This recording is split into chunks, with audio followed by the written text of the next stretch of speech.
Well, hi there and welcome to the Richie Allen television show in association with BVTV, Beyond Vision Television and DavidIke.com. Hope you're well. Hope you're really well. It is Friday, January the 15th, 2016. This is our first television show of this new year. So this is probably the last time I'll say Happy New Year to anybody. Shouldn't be doing it 15th of January, but there you are. It's great to have your company. Hayden Hewitt, my great friend and producer, will join us at some stage. Will he join us one or two times during this show? Lots to talk about, loads to get into. But what I'm going to do is, because this is recorded live in Manchester every Friday morning, I'm going to prove that it's live.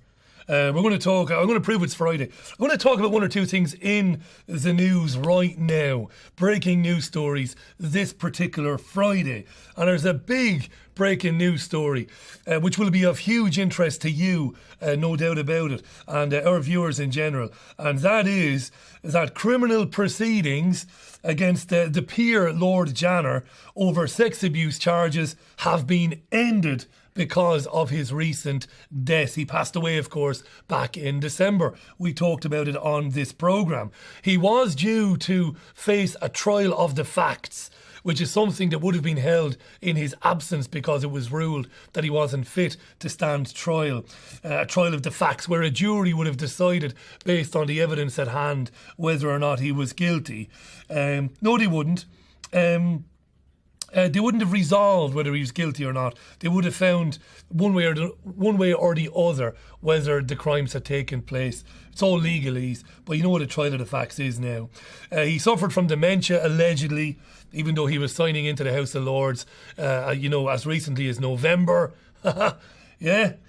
I'll say no more about it. Prosecutor Richard Whittam QC said today that the law provided no circumstances whereby a dead defendant could face a trial, even a trial of the facts. And this is something I said over the Christmas on the Richie Allen radio show, when people were still hanging on to this idea that even though he was dead, that there could be some sort of a tribunal to assert whether or not he'd committed these crimes. I said no way. There was no legal basis for this, and it's come to pass.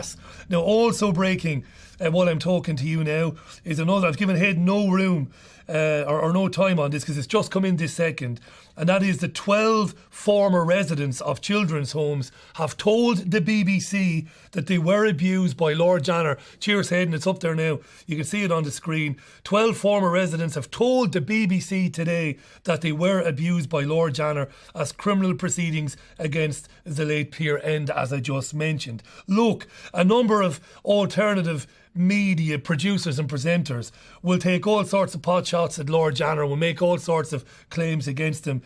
We don't do that sort of thing on the Richie Allen television or radio shows, but it's got to be said that based on testimony given to Channel 4 and BBC News, based on claims made by former Scotland Yard detectives, it has to be said, and it's easy to speak ill of the dead, I know, that it is very likely that Lord Greville Janner was a serial abuser of children and he has escaped justice.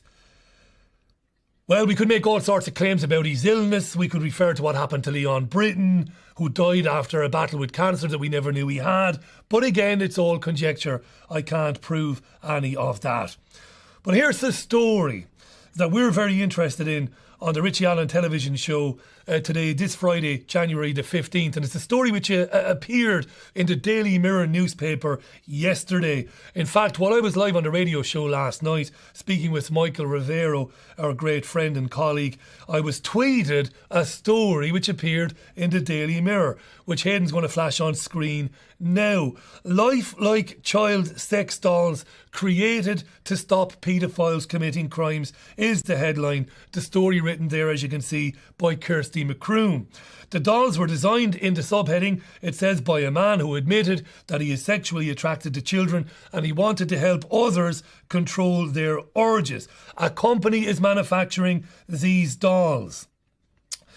Shin Takagi founded Trotla, a company which produces anatomically correct imitations of girls with ages as young as 5. As you can imagine, the general public has reacted with nothing but outrage. My great friend and colleague Hayden Hewitt, Michael Rivero, said on the Richie Allen radio show last night that this is sinister and sickening because it is attempting on one level, an argument can be made, to normalise the behaviour of paedophiles. Let's help them out. Let's give them another focus for their desires. What say you?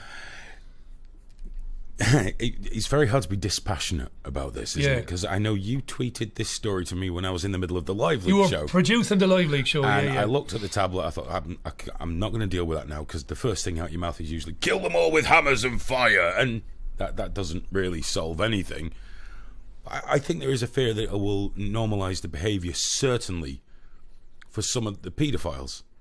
I mean, if you look at it completely dispassionately, the faux logic would be, well, if they're hammering away on a doll, who cares? Who cares? Nobody's hurt.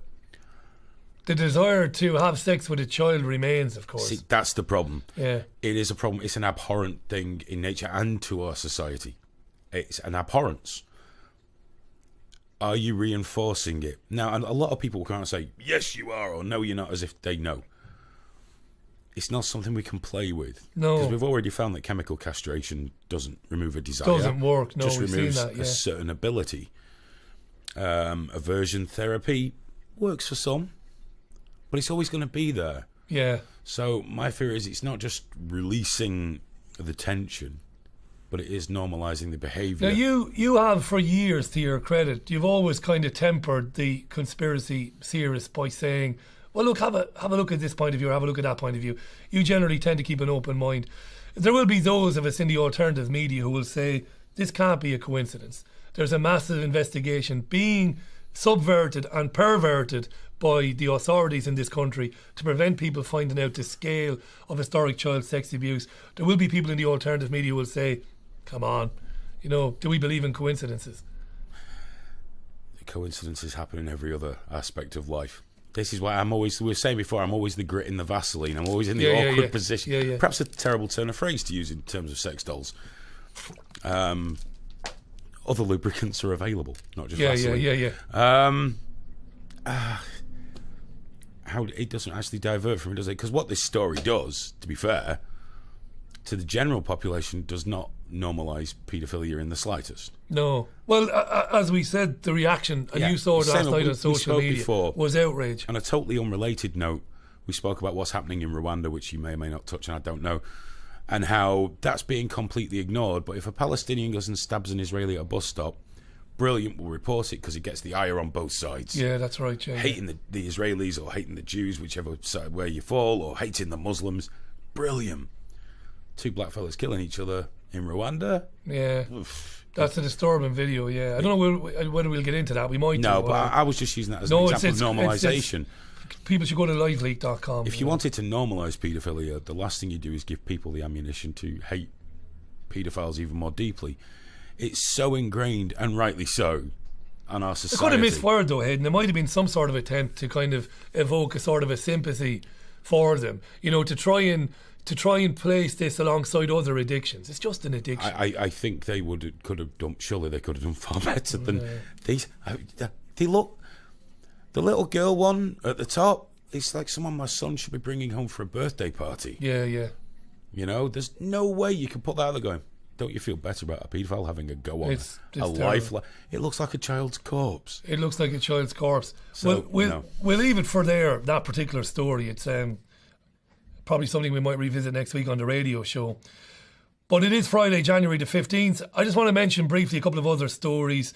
You will be aware now that a series of bombs exploded in Jakarta, the Indonesian capital, yesterday. 5 suspected attackers were among 7 people killed. So 2 people were killed and 5 suspected attackers. It was blamed very quickly on the Islamic State.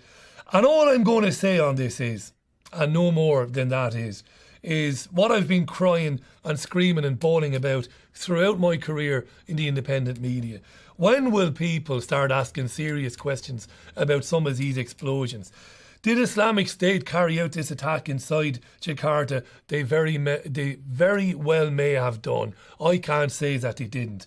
But how, as Tony Gosling from BCFM, former BBC producer, said to me on the Richie Allen radio show last night, how can they know so soon after a bomb exploded, without any forensic examination of the crime scene? How can they know that it wasn't somebody who was under duress, somebody forced to wear a belt or a vest because their family were being held under duress? How do they know who the bombers were? And this is at the very heart of why the independent media exists. In the absence of any questions by the mainstream media, we're left here saying, well, look, come on, how do we know for a fact it was IS? How do we know this? How do we know that? Neatly packaged in 20 minutes on Sky News, you're told it was Islamic State, swallow it, move on. And that's the way it is. And I'm just going to run very quickly through the other big mainstream news headlines today. For all the alternative news headlines and news analysis, go to davidicke.com/headlines, of course. But the US election getting a lot of coverage. Donald Trump challenges Ted Cruz over whether he was born in Canada or not. After saying Trump that he wouldn't stoop to that sort of thing, I like Ted Cruz, you know. He's now questioning his birth. As my friend and colleague Hayden Hewitt will know, as you will know as well, dear viewer, you must be born in the United States or within the United States of America in order to qualify to stand for the presidency. Lots of stories today about Ebola. There's stories about the church sanctioning gay marriage in the United States and much more besides. That's pretty much the basic run through of the mainstream news in Britain today. But a couple of stories that we want to cover in more depth. Now, this is something I've gotten into on the radio show this week, something which has really disturbed me. David Cameron, the British Prime Minister, pictured here, God knows where and when. I don't know where that's a genuine picture. I don't know where that was taken. Right, to more serious matters. Writing in the Times this week, David Cameron said that housing estates, especially those built just after the war, are entrenching poverty in Britain. They've labelled these over a number of years sink estates. Cameron said people are isolated and trapped in these communities. Within these so-called sink estates, Cameron said, behind front doors, behind these walls, families build warm and welcoming homes, but once you step outside them, you're confronted by concrete slabs dropped from on high, brutal high-rise towers and dark alleyways that are a gift to criminals and drug dealers. Cameron went on to claim these estates must be torn down and affordable housing must be provided to people. Have a listen to this. Estates, many built after the war, where people can feel trapped in poverty, unable to get on and build a good life for themselves. I think it's time, with government money, but with massive private sector and perhaps pension sector help, to demolish the worst of these and actually rebuild houses that people feel they can have a real future. With greater intensity of housing as well. In some cases, the odd thing about some of these high-rise blocks and the way that they've been structured is actually they don't provide a huge number of houses. And in fact, by demolishing them, you might be able to provide better houses and more houses at the same time. But here's the really crucial question, because what they do provide traditionally is social housing for rent, people at the bottom of the heap. Will there be as many social housing units for rent after this project as there were before? Well, there's always going to be. It depends how you define. You know, I think that because I think you're let me be down clear. on social housing. I want affordable housing, and when people hear that but term, that's a different term. No, but when people hear that term, they often think the government means, oh, that's affordable for me to buy. That's great. I can become a homeowner. I can achieve my dreams. And then they discover that actually for years affordable housing has only meant housing for rent. I think we need both, but frankly, yes. He wouldn't give Andrew Marr the answer, would he? And Andrew Marr, eloquent and intelligent and educated though he is no longer a journalist. Because a journalist would have ripped David Cameron to pieces based on what he just said there. But I'll get to that in a minute. For our listeners, our viewers overseas, a council house, public housing, are houses built by the state to be owned by the public, specifically for rent by people who can't afford to own their own home. It is essential. in any democracy, that housing be available to people who, for any number of reasons, because of social problems, because of mental problems, because of inability to work, to hold down a job, should be able to rent a house owned by the state, to be owned by the state forever and a day. I'll come back to that in a second, because at Prime Minister's questions this week, Jeremy Corbyn, the leader of the Labour Party, tried in vain to get Cameron to answer the questions that Andrew Marr had put to him a few days previously. Have a look. Mr. Speaker, I noticed the Prime Minister did not give any guarantee to leaseholders on estates. And so there is another, probably larger group on most estates that I have a question to ask him on behalf of. A tenant by the name of Darryl, who says, will the Prime Minister guarantee that all existing tenants of the council estates earmarked for redevelopment will be rehoused in new council housing in their current communities with the same tenancy conditions as they currently have? We're not going to be able to deal with these sink estates unless we get the agreement of tenants, unless we show how we're going to support homeowners, unless we show how we're going to support communities. But isn't it interesting, Mr. Speaker? Isn't it interesting, Mr. Speaker? Who here is the small c Conservative who's saying to people, stay stuck in your sink estates, have nothing better than what Labour gave you after the war? We're saying, if you're a tenant, have the right to buy. If you want to buy a home, here's help to save. If you're in a sink estate, we'll help you out. And that's the fact of politics today. A party on this side of the House that wants to give people life chances, and a Labour opposition that says stay stuck in poverty. This has been predicted by a number of alternative news investigators, researchers, whatever you want to call them, for years. What the Conservative government wants to do is to eliminate the idea of social housing. Eliminate it. Get rid of it. No more homes owned by the state for the worst off in society. It's long been a plan of the overall agenda of the Orwellian super state. It's all very clever. So you say we want everybody to own their own homes. You humiliate people and you mock them and you treat them like zoo animals by taking photographs of the houses that they live in, and you undermine them and laugh at them. Look at the state of these places these people are living in. So we have to bulldoze them. These people deserve better. You know, a lot of these people have ties to these places. They've grown up there. Their parents grew up there. I come from Ballybeg in Waterford, a housing estate created by the city, by the government, affordable housing for rent. How dare they speak in those terms about human beings and their lives? We want to get rid of these sink estates. We want to make owning their homes affordable. Millions of people in this country have a home because council houses were built after the Second World War and the baby boom. It's a historic fact. Council houses, as I said, to repeat myself, owned by the people, owned by the state, owned by us. Secure. And of course, they're as important now today as they ever were. Millions of Britons cannot afford a mortgage.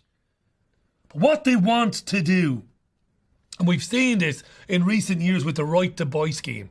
I spent 8 years on the Costa del Sol in Spain, and every second week I bumped into somebody who had bought their council house from their local council in the right to buy scheme, but couldn't really afford to do it, had defaulted on the mortgage and had to run for the hills, and the house was taken back by the bank. And that's exactly what's going on here. That's exactly what's going on here. They want to eliminate the working poor in this country. They want to create homelessness, which they're criminalising, by the way, and turf possibly millions of people out on the street. When Cameron was challenged about whether there would be social housing alongside affordable housing, he wouldn't commit to it. They want to give their mates in the city, George Osborne's mates, his mates in the city, the contracts to build these houses. They are not subsidising them, so they won't be affordable. They will not be affordable. So these tenants that they want to bulldoze their houses will then be told, we'll give you a mortgage, we'll give you the deposit, we'll help you with the deposit. These people are never meant to pay the mortgage. Come in on this, because I know you have a lot to say on this.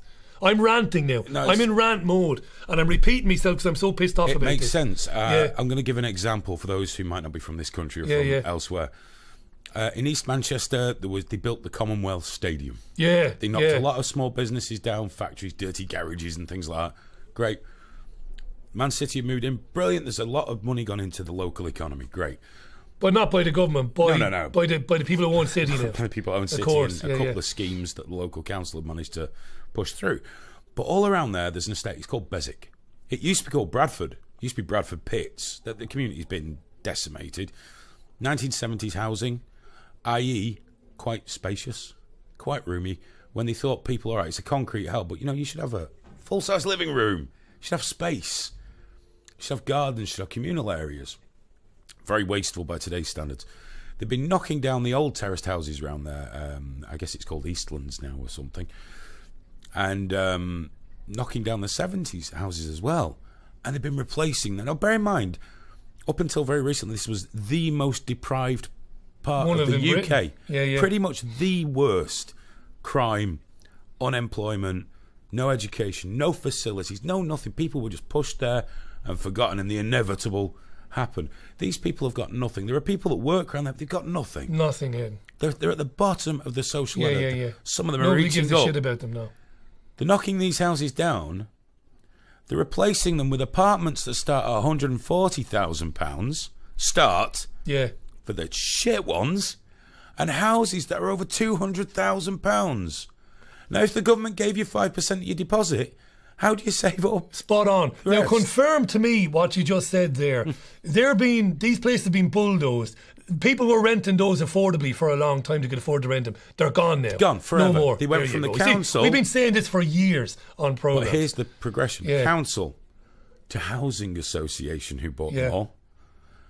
And they're gouging some of the residents. All predicted in David Icke's books going back 25 years. And now they're replacing them with houses nobody locally could afford. But the folks that work in the city of Manchester, well, it's only a 1 mile commute.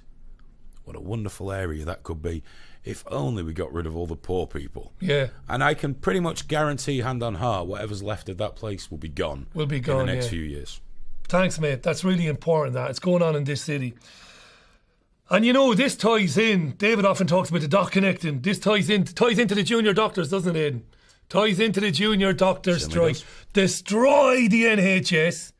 Make it out to people that junior doctors, and you could also bring education into this. Teachers are greedy. They're only out for themselves. They want all this money for nothing. They don't want to work. And what they want to do is destroy the NHS. They want to say we want doctors on call 24 hours a day. We want the same amount of doctors at weekends. And they peddle these fantasy stories about you're more likely to die of a stroke if you have a stroke at the weekend than you are if you have it in the week, which was taken apart by one of the panellists on the Question Time programme last night on BBC as being an utterly false study. It's completely untrue. What they want people to believe is, oh, well, look, we can't help it. These doctors are getting greedy now. We can't afford to pay them. But if we privatise it, Hayden, and you've got it here, have you? There you go. That's, absolutely spot on. It turned out, for doing hundreds of extra hours and weekends, £2.16 an hour. Imagine on that. Top. For a consultant. Yeah. Not even a junior doctor. And people can't see this, Hayden. No. People can't see it. The audience on Question Time last night were kind of 60% were like, if it's true that you're more likely to be in a really bad way if you need a doctor at the weekend, well, the health secretary is absolutely right. No. This is incredibly sinister. What they want to do is get into a situation where they look like the good guys. We're doing as best as we can with these doctors, but they want more and more and more and more. So let's bring a private firm in to run it. Because a private firm is prepared to pay the doctors what they want. Everybody will win. The doctors will get what they want. You'll get better care. That is the plan. Privatise every square inch of ground. Every asset owned by the people of this country given away. I'm telling you. I've never been as pissed off. I've said it so many times this week on the radio show, this housing thing. It's absolutely insane. And we've seen it with the Chancellor of the Exchequer, George Osborne, instructing housing associations which run these council houses, telling them to begin a mass fire sale of these properties to the tenants who've been renting them for years but who can't afford to buy them. And Hayden Hewitt gave you the story there, you know, about what's happened here in Manchester. He's having some week, Cameron. This week he's also announced plans for every parent in the country to take parenting classes. You know, I'll read it here. This is from the Telegraph. All parents should enrol in state-backed parenting classes to learn how to raise their children properly. Cameron he did say, as he announced a new plan to stop families breaking up. You don't need a lecture from me or anybody else to tell you how sinister and Orwellian this is. This is about the state owning and managing every single aspect of your life. And I'll go further than that this Friday, January the 15th. It's also about them finding excuses to wrongfully take children from their families and place them in foster care and eventually adoption. And if you think that's conspiracy theory, read Christopher Booker in the Telegraph, read Ian Joseph's, and watch Emma Ibbotson and Pete Middleton's outstanding documentary film Traffic, which is available to buy for a few quid on Amazon. That's what this is all about. A multi-billion pound a year forced adoption industry where people are taken away, children are taken from their mothers because of pre-crime. Your mother suffered depression in her formative years. She was in hospital for a few months with depression 2 years ago before she had you. She's not going to be able to raise you. We're going to put the child into adoption. It goes on. It's the greatest scandal in this country that most people in Britain don't even know is going on. Incredible. Watch Emma Ibbotson and Pete Middleton's documentary, Traffic. Unbelievable. And Cameron talking about parenting. Hayden, didn't he once get so pissed that he walked out of a pub and left his child there? Yep. Yeah, that's a cheap shot, Rich. You know it isn't a cheap shot. I'm sure there are people watching this programme who lost track of their child when they were in the park or in the supermarket. I'm sure they have. But you're not the one talking about parenting classes. Where do you get the balls to talk about parenting classes when you walk out of a pub and leave your daughter there? Richie, in the 1970s, my dad used to leave me outside the pub when he went for a drink. That was a long time ago. I would never turn to my dad now and say, no. Would it be a good idea? No. I'll ask your advice. If I'm going to the pub, should I just leave... in the car, because obviously in the 70s you drove home after you had a Yeah, they did drive home. Should I leave my son in the car? Would that be good? Yeah. David, who are Tories to tell us how to raise kids? To raise our children. Look at the people they're raising. Somebody raised George Osborne. Hard to believe. Somebody raised apparently George somebody Osborne. raised that. Yeah. The pigeon, man. I'm not going to get into that today. And I can't believe we're agreeing with Fox News here, but there's a first time for everything. It is 2016. But the Fox ladies are on the money when it comes to Cameron. Have a look at this. Pakistani migrants. So I don't put a lot of faith in the British government. I don't put a lot of faith in governments, period. Right. And I don't want them telling anybody's kids what to do. I mean, I don't live there, so I don't really care, but it is a Why bad would idea. you trust the government to do this, and why in God's name would you want them spending your tax dollars on it? I mean, don't they have anything else to do? Sure, having a first child is isolating and is difficult. I just don't think the government's the one to go in and help. I don't think their advice would be particularly valuable. I mean, they have bigger problems than this. And that's not the function of government. Problem. That is not the function of government, certainly not in this country, and I think it's patently offensive that, first of all, there's only one way of raising a child and that the government has the answer. Right. And second of all, that parents wouldn't know how to raise their children otherwise. That no parent has ever picked up a copy of Parents Magazine and gone, really, you're supposed to feed them. Diapers, do you? The ladies are right, but they're funny, but they're Fox analysts, so they're missing the point. It isn't about helping with parenting. It's about control, and it's about normalising the state's management of every aspect of your daily life, which I said earlier. And as my colleague, and I keep mentioning him because he is a sponsor of this programme, number one, but number two, I've known him years and I've read most of his books. He's been saying this for years. As the system's agenda approaches something like what they believe to be a conclusion of it, or getting there, it becomes more transparent, becomes more apparent. It's out there. It's out there. You know, the cheek of a Prime Minister of a country to say, I want it so that every parent in the country will have to take parenting classes. It's an outrage. We're going to take a break here with the Richie Allen television show in association with BVTV and DavidIke.com. Back with you in about 90 seconds.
Attention small business owner, when is a box more than just a box? No! Oh no, that's just weird. A box is more than just a box when it can give you a couple of extra hours in bed, or at the very least some time to do something more fun and or productive than bookkeeping. Just bang all your paperwork in a box and we'll take care of the rest. Accounts Direct. Accountants on your side.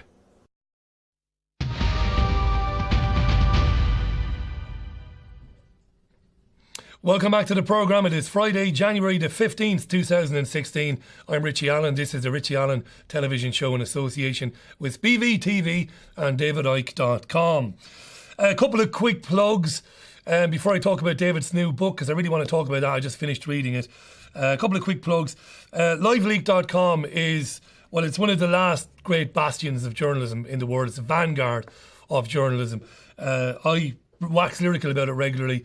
It's one of the world's biggest websites, but it's completely independent, and it's a video sharing site where you see videos featuring events, sometimes things that are pretty hard to look at from war zones around the world, but the opinions and the ideas of people from those exact areas, from areas like Syria, from Libya, from Rwanda, from North Africa and places like that. Check out liveleak.com.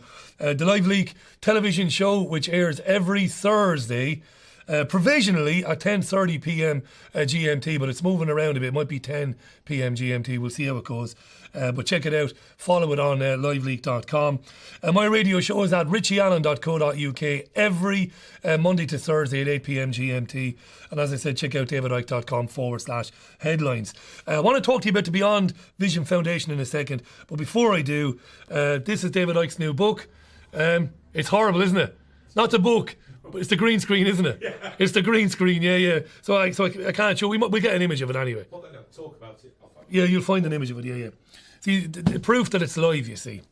The cover of it is green. And of course, we use a green screen in our virtual studio here, as you probably know anyway. But Phantom Self and How to Find the Real One is David's new book. It's going to be widely available in late February, early March. It's currently available to order now, to pre-order, and if you do, it'll be sent out to you next week and you'll have it several weeks before everybody else gets it. It's an outstanding book, it really is. I know there are those of you watching the programme that say, well, you would say that, but that's not the truth. It isn't. I wouldn't review it. I wasn't asked to review it unless I liked it. In fact, I've just begun reading it for the second time. It's a terrific book. I've never read a book like it before. As Hayden, it's flashing everything and anything on the screen there. I've never read a book that so neatly and simply and understandably knits together historic geopolitical events and current geopolitical events to describe what David has said for so long is the virtual reality type program is that we believe is our real world and our real existence. It's an outstanding book. It's bang up to date with geopolitical events and it's full of optimism and hope. I mentioned in a review I wrote about it the other day that it's a siren call to the masses too. There you go. Thanks, mate. Spot on. That's the cover of it there. It's a siren call to the masses to get up off your arses and take back your own sovereignty. Great book. Phantom Self is available now. But before we move on into part 2 of the programme, where we're going to talk about the abhorrent normalisation of civilian casualties in war zones, which I'm going to try and not get mad when we're talking about this, but we generally tend to get pissed off talking about this.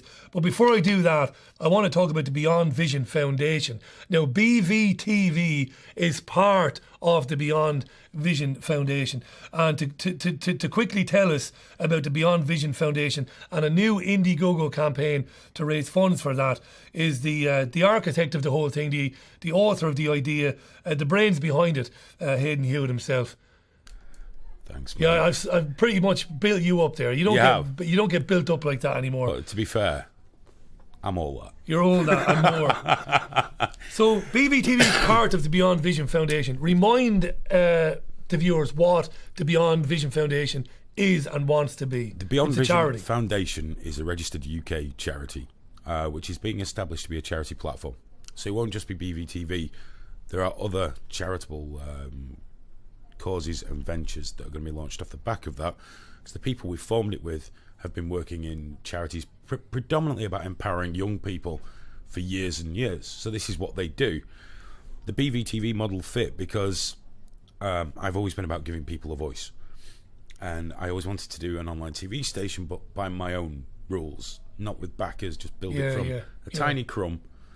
And it made sense to me. It's like, well, surely if we're going to do that, and we want to get behind people that should have shows and get behind talent, we have to help young people who don't have a voice. So instead of just taking a film crew of social workers and sticking a camera in their face and telling them what to say, we'll teach them how to make the And that's the way it usually worked. Of course it does. Yeah. And you tell them what you want them to talk about. But through through training them, really good. We're going to give them all the technical knowledge about how to create digital media, but also own it. Don't learn to be an editor or a mate, because you might not get that job at the BBC. But learn how to do everything, from getting the idea to how to build a synopsis, to script it, to film it, to edit it, to do the effects, to do the graphic, the whole thing. And not only that, help improve their communication skills. You know, if you ask one, what do you think of your science teacher? And he says, oh, he's a dickhead. Okay. You wouldn't want your nana to say that. Why? And bring it up, but give them ownership of it. And give them something they can commit to and be a part of. And by the time they're finished here, if they finish here, they might carry on using the facilities. It might not give them a job, but they will go away all the richer for it. And they'll understand the media. Yeah, we're not going to hold their hands and be a social worker and tell them what to be. Yeah. We're going to say, here are some tools. Do you know what I think? I think it's one of the most noble things. It's never been tried before. I think it's a wonderful thing. One of the consequences of this, one of the great benefits is, I think younger people, by not being in any way given any editorial policy, because what you're doing is unique. You're completely saying, you do whatever you want, we'll show you how to do it, which is amazing. They will undoubtedly then begin to see themselves the flaws in commercial media, and they will start to see how they're being manipulated. Not that would ever have been my intent. No, of course not. Of course I'm not. looking at that angle, of course, yeah. But isn't that a wonderful thing? Now, you're making programmes like the Richie Allen television programme at the moment. You're making a really, really great fan show for Manchester City with Colin Manford, which is great. Yeah, of course, Colin being a comedian at Christmas, you might as well try nailing fog to the wall. Yeah. But the plans for the programming These Charming Fans, by the way, it's called. Yeah, These Charming. Morrissey was a United fan. I said it's great, but I'm not getting into that now. We don't do a United show yet. Can't imagine why. We've got the 2 shows in production. We've got the Live Leak show, which doesn't really count because, heaven help us, we don't want that anywhere near anything of any civilised character. We've got 3 more in pre-production going from business. We're talking to some guys who are part of very big in the Afro-Caribbean community. Again, not about it makes it sound like you're doing some kind of hand-wringy social workery. Yeah, you're not. I know exactly what you're doing, yeah. But also we will be supporting alternative news. It's not an alternative news channel. I'm not saying there won't be one in the future, but it's not one. No. But if we find someone that we want to get behind, we will. And enterprising businesses, new up-and-coming businesses that just cannot even dream of affording advertising with commercial television stations. Well, that's the last part of the is something else that is really important. The last part of the puzzle is that because of what my company Beyond Vision Media does and who we're associated with here, is that we have to support small business as well and give them tools they would never normally have access to, and lower that barrier to entry for a small business. Give them access to new audiences to sell goods and be out there. And so the goal, I guess, the end game is that everyone's happy. The people producing the show, if there's money made, they get some. If there isn't, we invariably take the hit. It's an amazing idea. It's going to happen irrespective. But the Indiegogo campaign was set up to make it happen that little bit quicker. Yeah, we've banged one up that we don't have any celebrity endorsement or anything, and we're not putting budget into that. Flash it up there, the Indiegogo page, so people can see it. Budget into making these things. There it is. There, yeah. So you can go on there, and there are perks already. We'll add more. If you think of a better perk, let me know. We'll add it.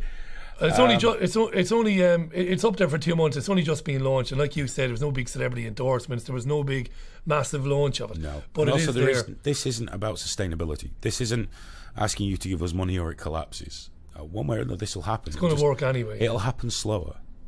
What this will do is accelerate it. We can get more kids in, we can get more kit in for them to learn on.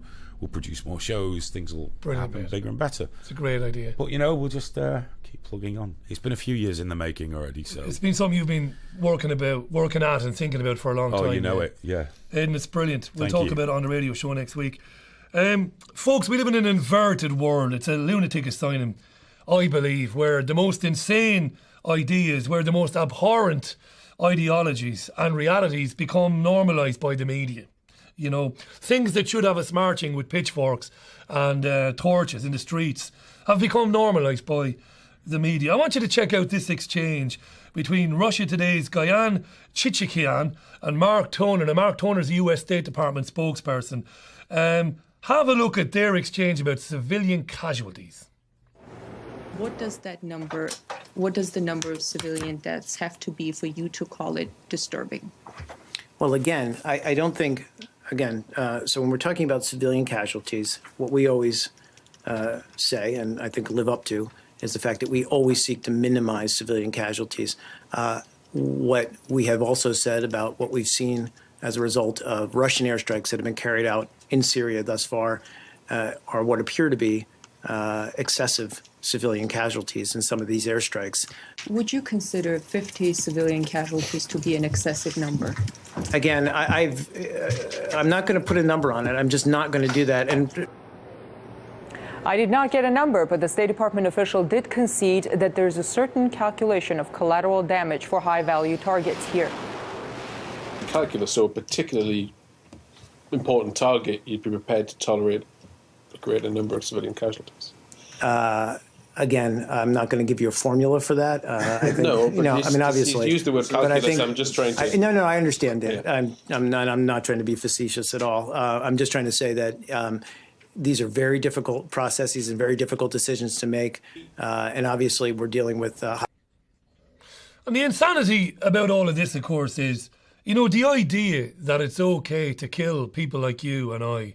It's okay if, in the greater scheme of things, we knock out some crazy jihadist whom, by the way, we funded, armed and trained and set to kill in the Middle East. The idea that that's okay, to describe a person as collateral damage, how could you not come to the conclusion that we're led by psychotic monsters? The rule of law has no place in modern life. It does for you and I. You know, you can't go 3 miles over the speed limit here without getting a ticket in your letterbox 4 weeks later. You weren't even aware of it. You know, you don't pay your council tax. Give you a laugh about council tax. We pay it, even though we think it's absolutely abhorrent and it's wrong. We pay it because we can't be bothered dealing with it. We can't be dealing with the nuisance of it. And you pay every month, you pay £133 or £134 a month. And you pay it every single month. And I think we were late by a couple of days in December. We got a letter in the door saying to us that we'd have to go in front of a magistrate. We'd have to pay 82 quid unless we paid the balance, which is £300. Even though we'd been paying every month along and just been a couple of days out. This is psychopathy, this, isn't it? Just for your benefit, anyone else that watches, went through this with a The things we relative tolerate. recently. You know that letter, you'll be in front of a magistrate. Yeah, yeah. If you went to that court, you wouldn't see a magistrate. You don't see anybody. You see a representative of the council. Then it'll go to, but you'll never talk to a magistrate. Oh, that's madness. So, thanks, Hayden. Our listeners are constantly bombarding me with emails saying, don't pay it, don't pay it. Listen, future Mrs. Allen, you know what, you might as well be talking to the wall. She's going to pay it and that's it. You know, and anything to avoid the hassle and the bother of it. Look, the carnage in Syria and Iraq and who's responsible for it, no point in me going over that again. We know who's responsible for it. Michael Rivero to me on the radio show last night, it's never been more evident. All the evidence is there as to who created ISIS. And the pathological liar, the Rothschild Zionist David Cameron, was asked in the run-up to the vote on whether to bomb in Syria or not, was asked by Angus Robertson about the 70,000 moderate secular Syrians that apparently are standing by, right, like the attack of the clones. They're just there waiting for us to bomb a clear path for them to take on ISIS. Thanks for the story, Hayden. Before the vote about these alleged 70,000 moderates. This is that exchange between Robertson and Cameron. Have a look. On the 70,000, the advice I have is that the majority are made up of Free Syrian Army. But of course, the Free Syrian Army has different leadership in different parts of the country. The 70,000 excludes those in extremist groups like Al-Nusra that we will not work with. But as I said very clearly, I'm not arguing that the 70,000 are ideal partners. Some of them do have views that we don't agree with. But the definition of the 70,000 is those people that we have been prepared to work. The 70,000 excludes those in extremist groups like Al-Nusra, he said. Excludes those in the run-up to the war. Voting for the war. I love that, Hayden. I love that. David's comment, yeah. 'Tis true. I only kill people moderately. Shouldn't be laughing at it. 70,000 excludes the extremists, says Cameron. He was very definite about that when he was asking the Commons to support bombing in Syria. On Tuesday of this week, though, he seemed a little bit less sure. This is him being questioned at the Commons Liaison Committee. That's why I urge you again that if you want people to be able to make an informed choice between the options of a secular brutal dictator and an Islamist alternative, we really ought to be told more about the composition of the allegedly moderate forces that we are now mounting airstrikes to support. Well, I've given you my answer about what we're going to publish, and I'm not going to change that answer. What I'd repeat again, though, that yes, some of the opposition forces are Islamist, some of them are relatively hardline Islamist, and some of them are more what we would describe as more secular Democrats. But I would make the point there are groups like Al-Nusra Front or Jundal Aqsa who we wouldn't work with, who we condemn, who. So I think but if you're arguing there aren't enough, we need to build them up. No. Yes, we do. There aren't enough of them. I agree. We've got to start somewhere. We're running over the same ground. I know, but that's the point. Every day we don't support moderate forces. Now, in a democracy like the one we allegedly inhabit, he would have to resign after that. He would have to resign for lying pathologically to the British public last December. But he won't, because it's the norm. This government is working with governments like Saudi Arabia, for heaven's sake. A tyrannical regime. Less than 2 weeks ago, murdering 50 dissidents in that country, executing political opponents. Nimr al-Nimr and everybody else that were executed there. There's still a teenage boy facing execution by crucifixion there for standing against the government. And even if you believe the Western propaganda about the Assad regime, you know, and its lies, look, I've never claimed that an autocratic regime or a theocratic regime is great or it's any good. I never claimed that if I was living in Syria that I wouldn't want to see the Assad family regime replaced with something resembling democracy. But most of what has been said about conditions in Syria, about Assad, are absolute lies. But even if you believe the lies we were told about Syria, it would still be a paradise, Hayden, compared to Saudi Arabia, wouldn't it? Yes, it would. Let's be honest about it. I mean, we can't go to war against Syria and have Saudi as an ally. No. It can't. I can't see it. I can't see how that's possible. How can we ally to a country that does these things? And claim another country is doing it. And did I read this week, my friend, that the Saudi Arabian authorities are seeking to prosecute people who compare them with ISIS? This was a while ago. A while ago, not this week. It's come up again this week. Headphones off. This is serious business. Serious business, this, yeah. He put out that anyone that compares them to ISIS on social media will be sued. Would be sued. I tweeted straight away. I called them barbarous bastards. We've got Soto. You can sue us for all you want. Yeah, and they didn't even sue me. No one gets back to me, though. Even George Galloway won't reply to me. And he has a go at everybody. Yeah. Not me. Gorgeous George. I can't even get any love from George. The world is mad, mate. It's a big year, though, 2016. It's a big year for Beyond Vision Television and the Beyond Vision Foundation. And it's a big year for the Richie Allen Show and the radio show. Big year. It's not because we have grandiose ideas about ourselves, but we've got big plans to reach more and more people in the coming 12 months.